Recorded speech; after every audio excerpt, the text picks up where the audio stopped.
أظلمت حين غادر النبي صلى الله عليه وعلى آله وسلم هذه الدنيا. يا أيها النبي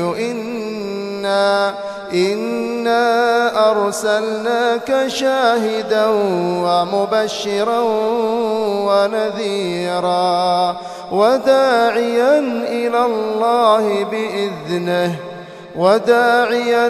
الله بإذنه وسراجا منيرا.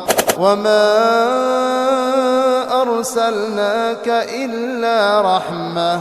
إلا رحمة للعالمين. من سار على طريقته فإن له نصيبا عظيما من تعامله مع الخلق، عند أن يستضي المتبع بما جاء به النبي صلى الله عليه وعلى آله وسلم ينال من الخير والبركة والكرامة الشيء الكثير.